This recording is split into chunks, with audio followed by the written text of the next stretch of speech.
After covering variables, operators, and all these core basics that you need to know in JavaScript, and actually most programming languages, there is another important block or set of features which you will also need in basically any programming language we're going to learn, JavaScript included, and that would be control structures. Now that's kind of a strange term. What does control structures mean? It means that when you're writing code, you don't always want to execute exactly the same code top to bottom. Sometimes you have some condition that should be met for some code to be executed, and execute some other code if the condition is not met, or you need to repeat some code execution. And instead of writing every cycle on your own, you can use some built-in features built into JavaScript to run through a code snippet multiple times until some condition is met or until some data is exhausted. So that's exactly what we'll have a look at in this module. To be precise, we'll have a look at conditional statements, if statements. You might have heard about if statements if you worked with some other programming language in the past. And we'll also have a look at conditional expressions.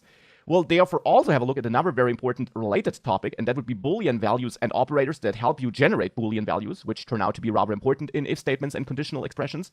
And we'll also have a look at loops and how you can run the same code with different data maybe multiple times with help of the many loops that are available in JavaScript. Last but not least, after having a look at loops, we'll also dive into error handling, and that will be different from what you learned in the debugging section, as you will learn. Here I'm talking about errors which you can't avoid, that might happen in your program as it executes, and how you can then react to them, and what you can do to still fail gracefully, maybe show an error message to the user, or even fall back and make sure that your program works even though an error occurred. So these are all very important control structures, and with that, let's dive right into them.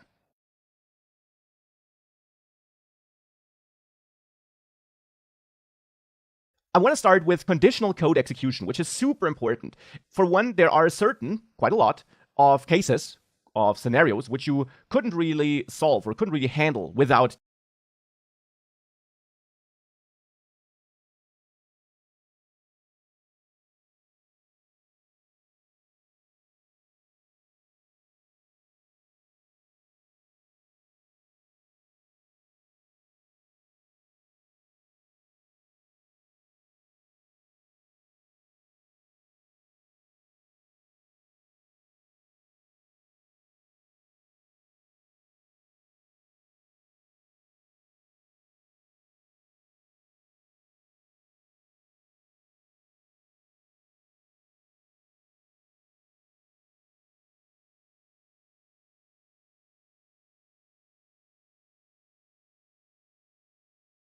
the availability of conditional code execution, so without features that help you run code based on certain conditions.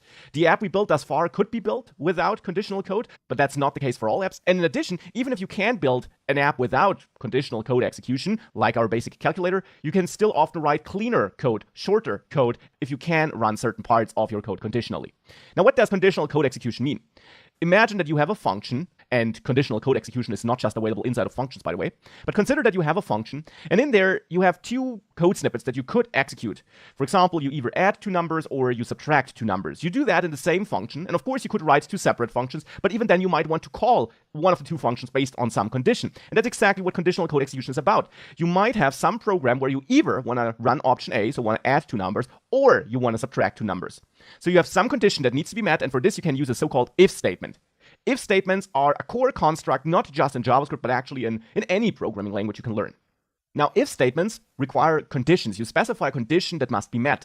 And a condition is in the end just a Boolean value. You remember that strange Booleans part I mentioned earlier in the course? Well, that's becoming important right now. This was this special kind of value which could only be true or false. But that's exactly what you need in a condition, because a condition executes code A if it's true, or code B if it's false. Now, since a condition in an if statement wants in the end just true or false, you can always pass in a variable that holds true or false into that condition part. So you can always add if and then just check that variable and the value in there. That is possible, but you will not always have a variable that holds true or false. You will need to create that, and more often than not, you'll work with different kinds of data. Let's say you have some user input, which is a string, or you're working with some numbers, the result of a calculation, and therefore often you need to dynamically derive a Boolean value, and you can do that, thankfully, with the help of some Boolean operators, also known as comparison operators. Because these are operators built into JavaScript, just like plus, minus, the times operator, and so on, which don't yield a new number or a new string as a result, but which instead return or yield true or false. And there you, for example, have the equality operator. This double equal sign operator, and that's important, these are two equal signs. The single equal sign was used for assigning a value to a variable or constant. The double equal sign operator is used to compare two values and then return true or false. And you use it to check for value equality. So for example, you compare the variables a and b, and if they hold the same value, this would yield true. So you could use that comparison here in the condition or as a condition in an if statement. Of course, you also can check for values not being equal. You do this with the exclamation mark in front of the equal sign. And important here, you only have one equal sign. So the other equal sign is basically replaced by the exclamation mark here. This checks for value inequality, and therefore you could check if a and b are not equal and only execute some code if that's the case. Now, there also is a special form of these two operators. You also have the equality operator with 3 equal signs, and therefore also the not equal operator with an exclamation mark and 2 equal signs. Now, what's the difference to the first two operators I showed you? Well, the triple equal sign operator checks for value and type equality, or with the exclamation mark for inequality. Now, what's the difference here? To find out, let's just dive here in the console in the browser developer tools on any web page of your choice, like our calculator, but that really doesn't matter. And in there, you can quickly play around with these operators. Now let's start with the double equal sign operator. Let's see what the result is if I compare 2 to 2. Now of course we get true as a result because these two values are equal. Now, needless to say that in your program, of course, you won't hard code a comparison like this. That's redundant because that will always yield true. Instead, you might be comparing two values entered by the user, for example, with an input like this, where you don't know the value in advance. I'm just using hard-coded values here to show how these operators work. So this yields true, but you also get true if you compare 2 to a string that holds a value of 2. And that's what the double equality operator does. It checks for value equality only. It doesn't care whether the two values you are comparing are of the same type. That would be the case with triple equal signs, though. There, for two numbers being compared, if they have the same value, we get true. But if I compare this to a string with the value 2, I get false. So that's the important difference here. And the same, just the opposite, of course, is the case with the negation, so with the exclamation mark. Now, typically in JavaScript, you should prefer the triple equal sign or not equal operator over the double equal sign or not equal operator, simply because it forces you to write better code. You should care about the types of values you're working with. For example, if you're checking some user input and you're comparing it, whether it's equal to some number, well, you should first convert the user input to a number so that you can use the triple equal sign operator. It makes your intentions clearer, and it also avoids cases where a user might not enter a number at all. It would be better to then handle that case before you use the number instead of just getting a false result in a condition here. So typically you want to use the triple equal sign operator just because it forces you to write more explicit and clearer code. Now, of course, you can also not just check for equality or inequality, you can also compare numbers for being greater or smaller. So that's also available where you can check if number A or input A is bigger or smaller than input B.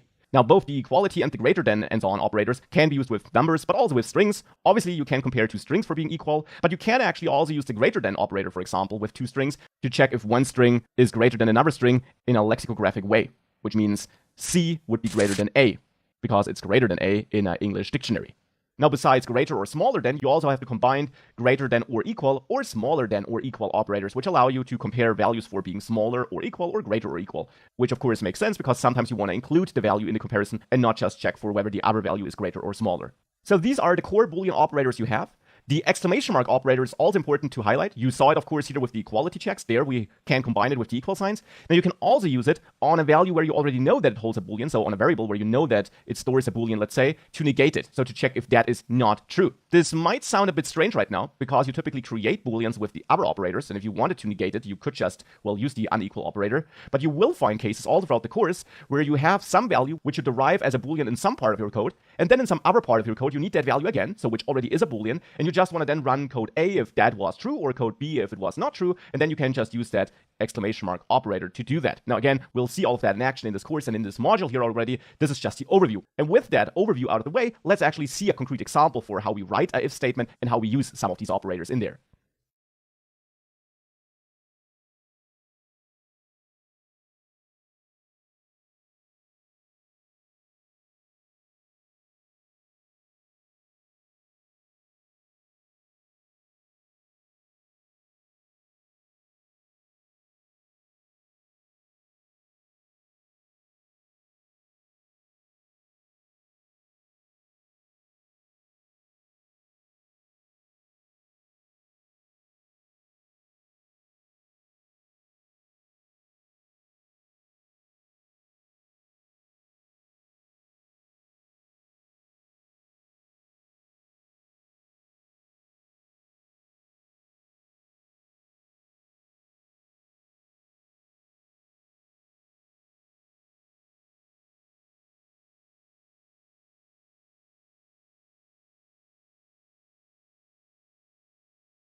For this, I want to reuse the calculator, and attached you'll find my version of that calculator, the one we finished in the basics module. You can of course also use yours, or just download and use mine to have exactly the same code.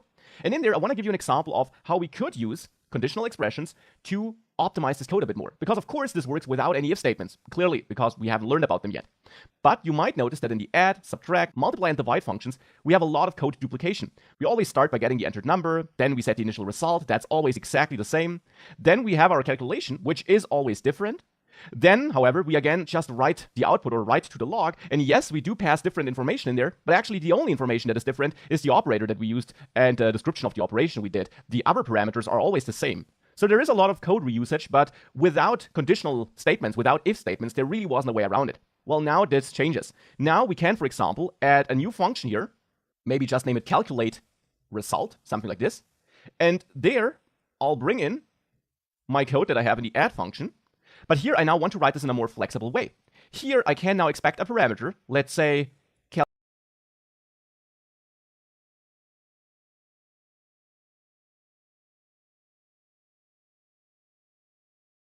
something like this, and there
I'll bring in my code that I have in the add function. But here I now want to write this in a more flexible way. Here I can now expect a parameter, let's say calculation type, and I expect this to be a string that describes the type of calculation we want to perform. Now we can add an if statement here by just adding if. This is a keyword understood by JavaScript.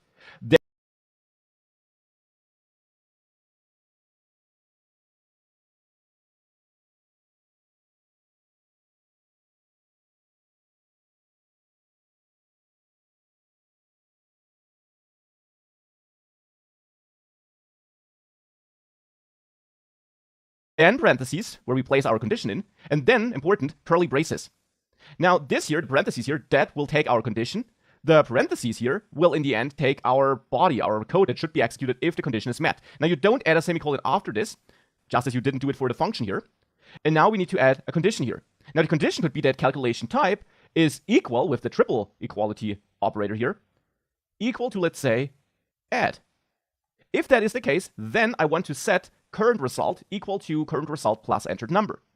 And now I also want to provide an alternative to that, and we do that with the else keyword. Now you add that right after your closing curly brace for the if block, so for the if the condition is met block, and then you add another pair of curly braces that now marks the block of code that should be executed if this condition is not met. So if the condition is met, we make it into this first block, and therefore this code gets executed. The other code is ignored, so the code in here is ignored. If this condition is not met, then we'll ignore this code, and instead the code in here will get executed. And therefore now let's say we want to subtract. Later I'll also cover the other cases, but for now let's say I want to subtract here. So I will just move that subtraction code in here. Now you can also, by the way, write this like this, for example, so move else onto a new line. If you only have one expression you want to execute, you could also omit the curly braces here. That would be allowed. But for readability's sake, I recommend that you always add curly braces, even if you have only one expression in there.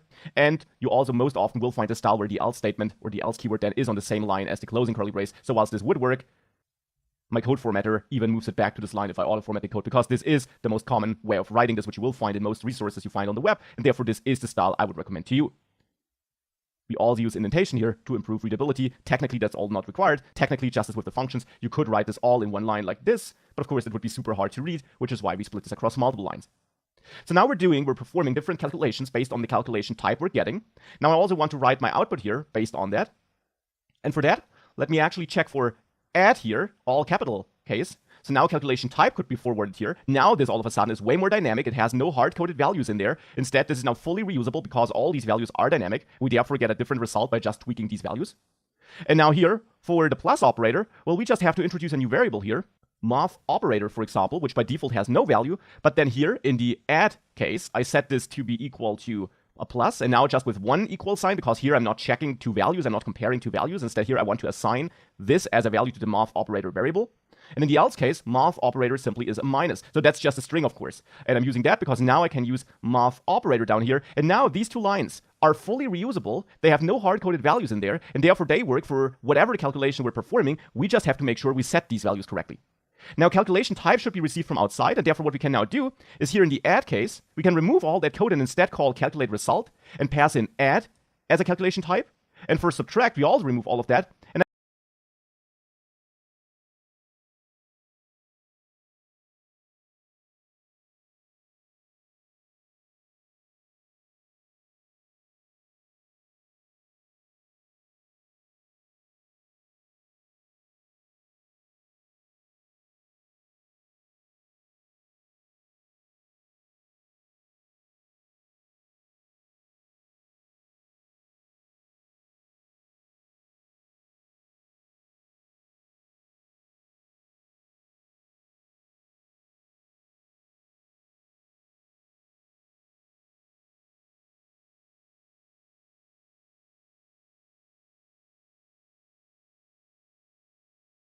I pass in subtract, or for now, actually any other value than add will do the trick.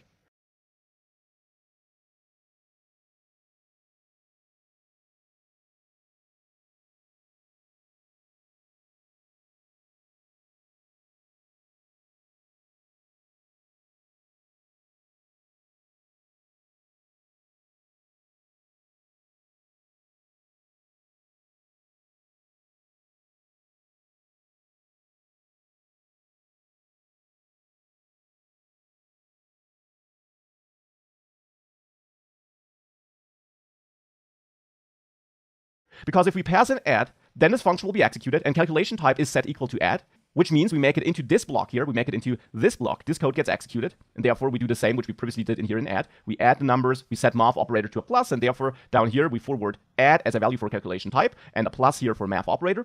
If anything else than add is received, we currently always subtract the values here in the else block, and math operator is set to a minus, so here we'll pass in whatever value calculation type held, and the math operator will be a minus. So if we save that and we reload our calculator, you will notice that it works exactly as before for all these operations, and most importantly also for plus and minus, where we now reuse our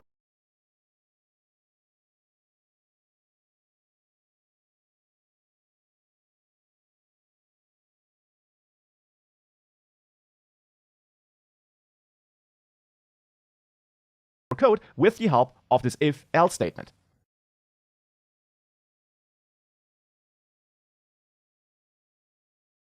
Now, what you're already seeing in the example I showed in the last lecture is that, of course, this if-else statement in the end allows us to write more reusable code. Now, calculate result is a function that works both for addition and subtraction. But you also see that two cases aren't enough here. I'm not happy with just two cases. We could also be multiplying or dividing. Well, the good thing is, besides if and else, you also have else if. You can use else if to add yet another condition you want to check, and you can have more than one else if statement here. An alternative would be a nested if statement, where you now have an if statement in the else statement, so that if this condition is not met, you can check another condition, but you quickly end up with deeply nested if statements in if statements in if statements if you add more and more if statements in if statements, and that can make your code harder to read. So you would typically use such an else if statement here, where you can check for another condition here. So here I could check if calculation type is equal to subtract, and then execute this code.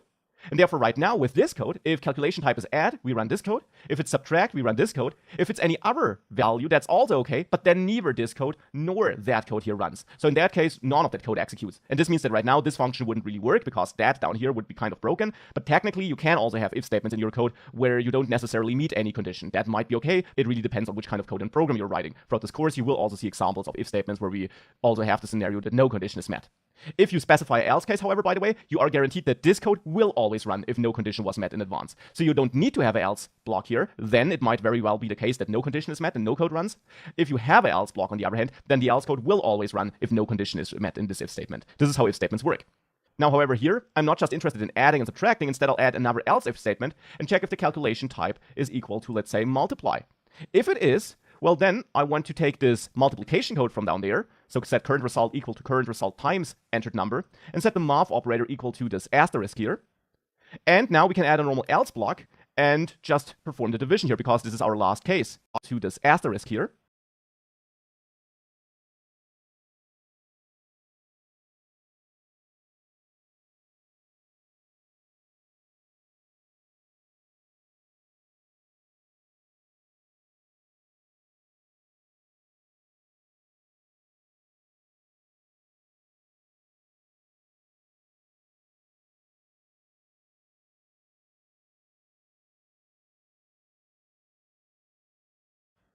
And now we can add a normal else block and just perform the division here, because this is our last case. Of course, we could also use another else if block. That really depends on how you want to do that.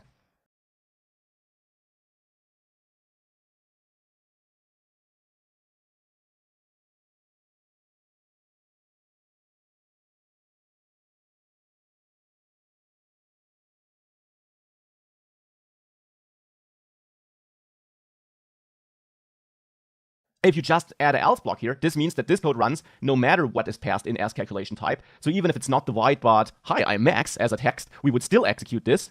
This might or might not be what you want. If you want to make sure it really is divide here, then you would have to add calculation type equal to divide. So now you would just run this code if calculation type is divide. If the calculation type is neither add nor subtract or multiply or divide, none of the code would run. So that's really up to you. Here I'll go with the explicit check, but you could also just use an else statement here, since we check all other options in advance. Well, and now we just have to make sure that we call calculate result. So call it here when we multiply.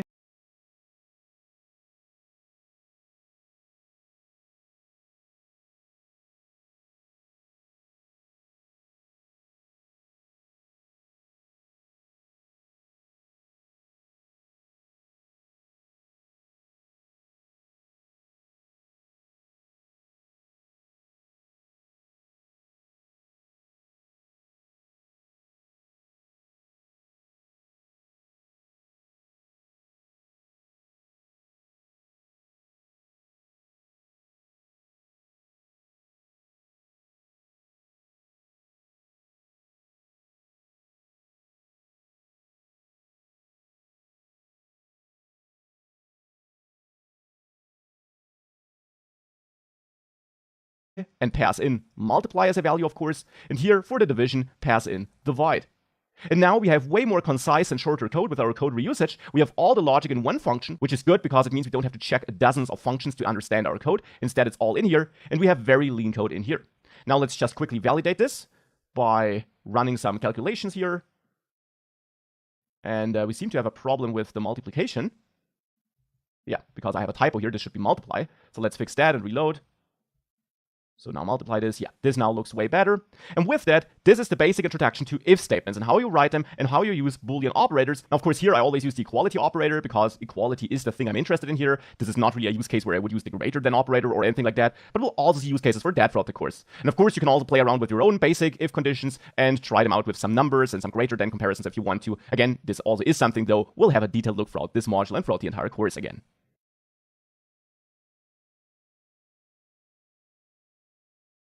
When comparing values in JavaScript, there is a strange behavior you might notice if you start comparing objects and arrays to each other, because these don't work like numbers or strings do. Consider this example. You have an object which has a name property which holds max as a value.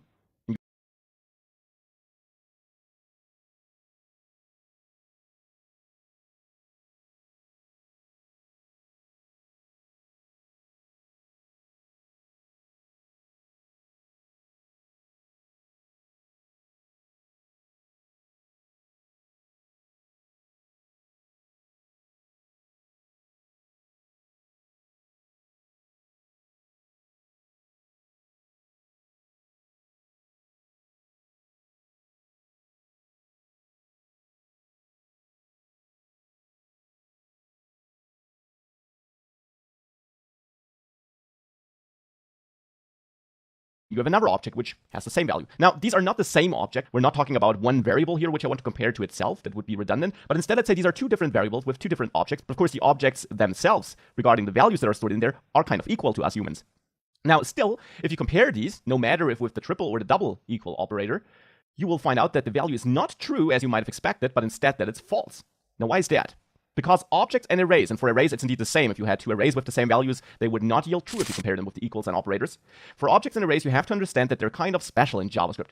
Now, I'll dive deeper into what exactly is special there later in the course, where we have a closer look at the technical details of JavaScript and some of the core things you also have to be aware of. For now, let's just keep in mind that these two types of data, objects and arrays, are special. And we can again check this by opening the console in the developer tools, here again in the calculator, but that does not matter. And in there, let's create two constants or variables, doesn't matter. Person1, which is an object with name max, so with a name property that holds a string. And then person2, which basically holds the same data. Now, if you now compare person1 to person2 with the equality operator, again, it doesn't matter if you use 2 or 3 equal signs here, you see you get false as a value here. So this generates a boolean of the value false here, not true. Even though, to us humans, this looks exactly the same. Now, it has something to do with how that is stored behind the scenes in memory, but again, we'll dive into the details of that a bit later. For now, just keep in mind that two objects stored in different variables will never be the same. It's different if you have an object stored in a variable or constant, and then you create a new constant or variable, let's say person3, which you set equal to person1, then you will see that person3 is indeed equal to person1. But if you have another constant or variable where you assign a brand new object, which you created like this and then assigned like this, then this will never be equal to an equal looking but differently created object in another constant or variable. So that's just something to keep in mind. Again, why this is the way it is something we'll have a detailed look later. It's also the same for arrays, as I mentioned. If you have your hobbies array here, and it includes sports and cooking like this, and then you have more hobbies, and that has exactly the same values, written in exactly the same way, then here also you will find out that hobbies, in this case, is never equal to more hobbies, no matter how many equal signs you use, just as it was the case with objects. Also because arrays behind the scenes are objects, as you learned earlier. So again, why is this the case will be covered later. For now, just keep it in mind, equality comparisons won't work like this for objects and arrays. You would have to compare individual values. So for example, person1 name equal to person2 name. Since you then get access to the string that's stored in there, this again would work. So this is a comparison you can make, but the overall object or array, that can't be compared.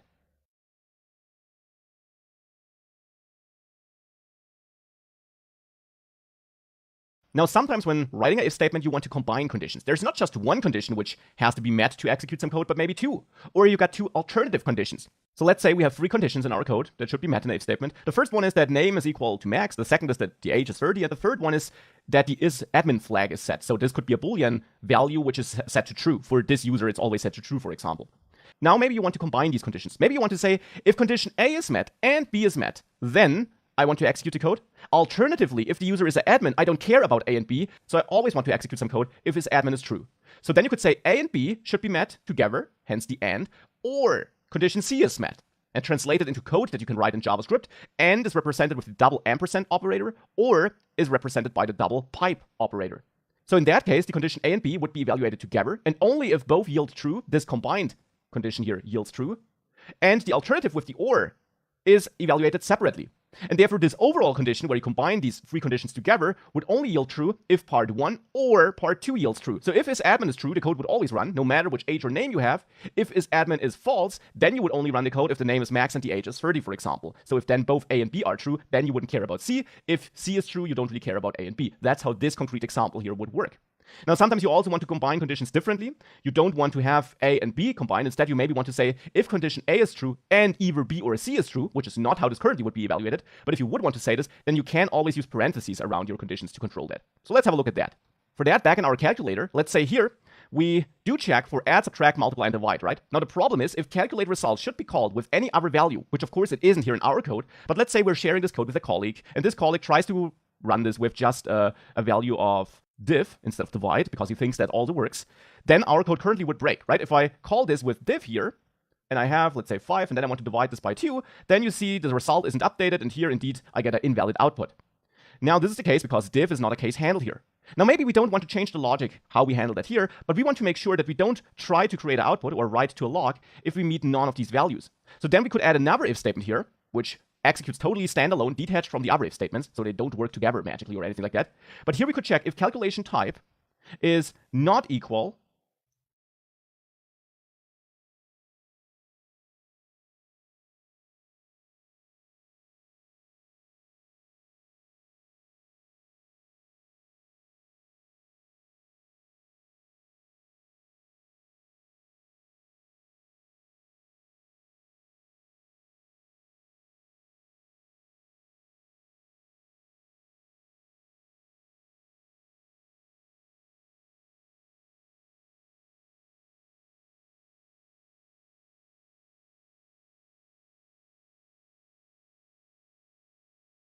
to add, and now the double ampersand operator, calculation type also is not equal to subtract, and calculation type, and now I'm running out of space, so what we can do is we can auto format, and this automatically splits this across multiple times. You can absolutely do that. You can write all these conditions combined in one line, or you split them in multiple lines. You don't have to split after the ampersand operator. That's just a recommendation. This code would also be valid, but it's harder to read, so therefore this is what my auto formatting tool gives me. It auto formats like this. You can generally format in whichever way you want, but this also is a syntax, a coding style, which you will find in many other resources, so it's the one I will use.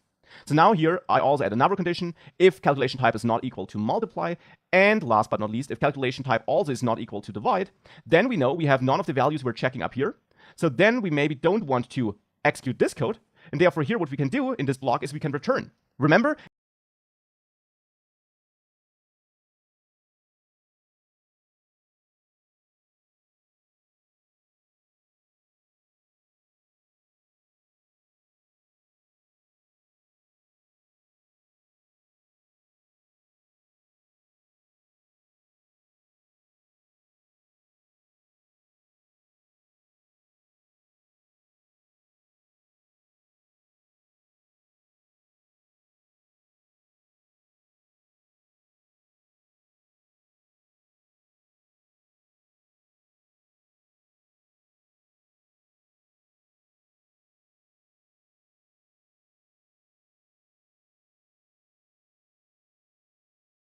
if you call return, if you use the return keyword in a function, that means that this function returns a value. Doesn't really matter to us here. We don't expect a value. We don't store it. We don't do anything with it. But it also means that code after the return statement is not executed. And this is indeed a common pattern, that you check some condition, and if it's not met, you know, running this function, running the rest of this function doesn't make sense because it won't work with the values you're giving me, and therefore you might want to return. Hence, we could also grab this if statement and put it right to the top of this. This means that if calculation type is not one of the values we support down there, there's no sense in continuing with this function, so we return right away, and therefore the other code won't even execute.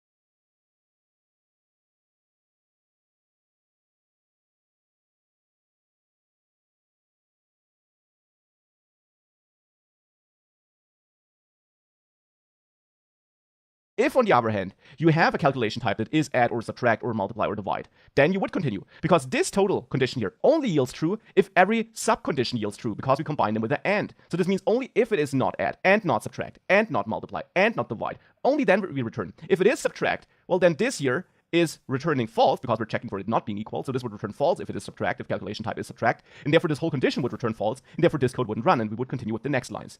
So this is how that works and how we can combine conditions. In this case, with the AND operator, but of course in other cases you might be interested in the OR operator, because you also have multiple conditions where one of them should be met. Actually, we could rewrite this with the OR operator by checking for equality. We could say if calculation type is equal to add, so now I'm not checking for inequality but for equality, or calculation type is equal to subtract, or, and now again I'll structure this across multiple lines here to make it a bit easier to read. And now here I'll check if calculation type is equal to multiply, or if calculation type is equal to divide. So now if any of these is true, this entire condition will return true. So if the calculation type is multiply, this will return true, the others will return false, but this returns true, and therefore this whole condition will return true, because with OR, the whole condition returns true if one of the subconditions returns true. With AND, the whole condition only returns true if all subconditions return true. Here, one of them suffices. So here we make it into the if block if at least one of them is true, and therefore now we could take all that code here and remove it from there, and instead move it into this if block, and therefore this code would only execute if one of these conditions is met.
This means we can now remove this check, comment it out for example, because now we're checking for the opposite.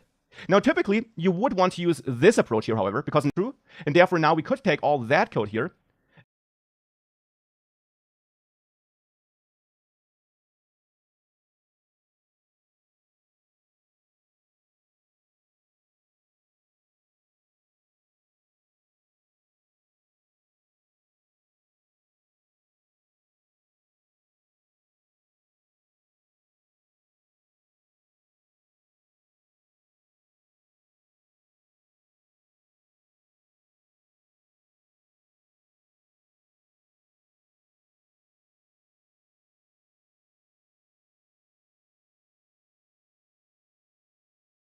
and remove it from there, and instead move it into this if block, and therefore this code would only execute if one of these conditions is met.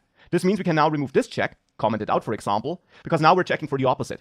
Now typically you would want to use this approach here, however, because now we have a lot of code nested into the if block, which can make it a bit harder to read and understand. So therefore, checking this instead of having this if statement here makes more sense, but technically you could use both, and this also shows you how you can use and or the or operator, and it's of course needless to say that you can also combine them in one condition if you have.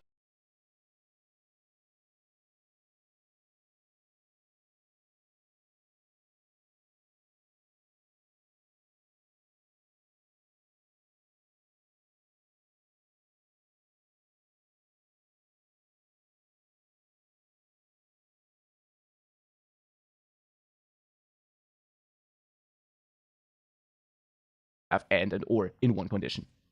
So now with that, if I show this to you, with that added, you see that now if I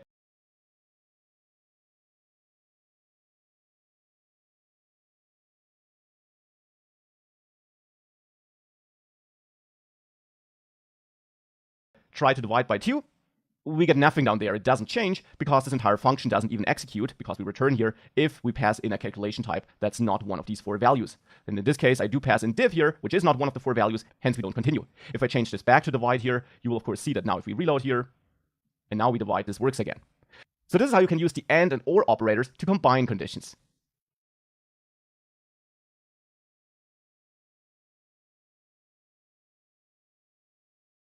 So by now we actually had a look at a lot of different operators which we need in different situations in our code. Arithmetic operators for calculations with numbers, or in the case of the plus operator also with strings, and also the assignment operator and these shorthands for incrementing or decrementing numbers, or for quickly assigning the result of a calculation with the plus or minus and so on operator. So these are things we had a look at. And in addition, we also had a look at these Boolean or logical operators, which we use to derive true or false. So roughly you can say where these arithmetic operators, plus, minus, the asterisk, the multiplication operator and so on, where those operators helped us with numbers, and in the case of the plus also with strings, which we could concatenate, these logical operators produce true or false, which we then in turn typically use in conditions. Now with that, we have a solid list of operators. But then we also have these and or operators, and these actually also are operators. Now, as you already see, not all operators produce the same result. Some operators produce Boolean values, true or false. Other operators produce numbers or strings. Now, there's more where we dive into, but one thing that already is important to understand is the concept of operator precedence. And for that, attached you find a link to this webpage on MDN, which talks about operator precedence. In the end, this is a fancy term for saying how are operators handled, so in which order are they executed, if you will. And the good thing is, when we talk about plus and minus and times and the division operator, the normal mathematical rules apply. So for example, if you have something like 3 plus 2 times 5, the 2 times 5 is evaluated and executed first, and then 3 is added to the result of that. So normal math. And you can override that just as you do it in math by using brackets, parentheses. There you can change how that is parsed. And that is all built into JavaScript, and it works just as you would expect it to be. But of course, with the and the or operator, the question also is which operator takes precedence there. And this article has a table, if you scroll down a bit, which lists the precedence of operators. And you can simply read that table from top to bottom, with the topmost operator taking the highest precedence, and therefore, unsurprisingly, that would be the parentheses. With parentheses, you can basically override the normal rules, just as we did it with the mathematical equation I showed you a second ago. Now, in this table, you'll find many operators which we haven't seen yet. Now, of course, needless to say that I'll dive into all the important operators throughout the course, but you will already recognize some of them. For example, if you scroll down further, you find type of, you find the exponentiation operator, multiplication, division, remainder, addition, subtraction, and there you can see that multiplication and division have a higher precedence than addition and subtraction, which is just what we saw in that equation I showed you a second ago. And if we scroll down further, we see that the Boolean operators have a lower precedence. The impact of that is that if you, for example, check if 3 plus 2 is smaller than 9 minus 2, then you will actually get true, because JavaScript will first evaluate this, and then compare the results.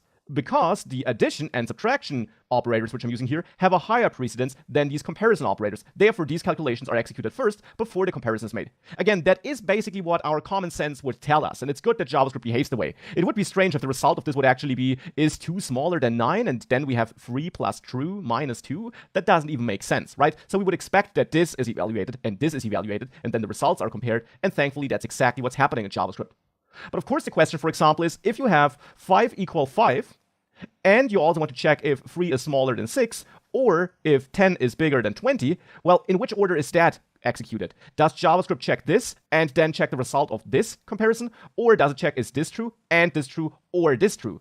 That of course matters, because if we change this a little bit and we say is 10 greater than 5, so this is true, but here we check if 3 is greater than 6, then the result of this first comparison, if this would be executed first, would be false, because yes, this is true, but this here, this comparison is false. So with the AND operator, where both has to be true to return true, this would actually return false. Now, as you can already see here in my ID, we will get true as a result. So this already indicates that this is evaluated first, and then this. And if either one of these two blocks returns true, the overall condition will return true, and that's in case what's happening here. Instead, if it would be the case that this is evaluated, and then this would have to be true, then it would also work like this, but not, for example, if we check if that is not equal. Then, if we say this has to be true, and this has to be true, we would have a problem because this first part wouldn't be true. So what I'm saying here basically is that AND has a higher precedence than OR, and indeed that is what we see here in the table. The logical AND has a higher precedence than OR, which means that first JavaScript connects these two pieces and evaluates them, and then this operator kicks in and considers the second condition as well, which means that if this is true, we override the fact that this yields false. So you can always check this table if you're not sure about some order, but actually in most cases, as I mentioned, it's just what you would expect to happen. So definitely don't learn this by heart. There also are operators in here which are quite niche, which you will never use, to be honest. So don't learn this by heart, just take it as a reference if some behavior is unclear to you. In general, common sense is what's happening in JavaScript or what's getting applied there. And the one thing where you might not have an intuition is maybe that and OR thing. Well, there and takes precedence over OR, which means first this is evaluated and then it's compared to this. And there the OR operator simply means if one of the two is true, the overall statement returns true, the overall expression returns true, and therefore this overall returns true because this is true, and therefore, thanks to the OR operator, this doesn't matter the fact that this is false, but still important to know this was grouped together because AND takes higher precedence. So instead of grouping together this was grouped together.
fuck?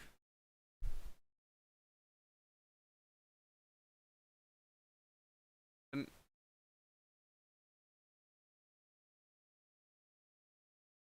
oh lol, okay. Is it? Oh lol.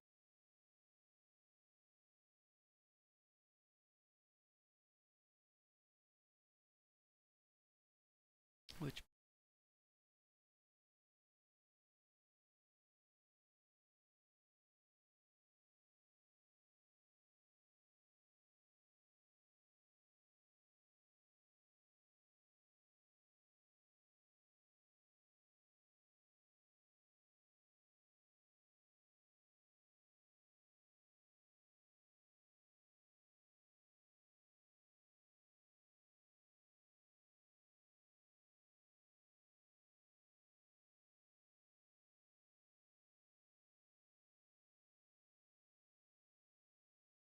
oh for fuck's sake.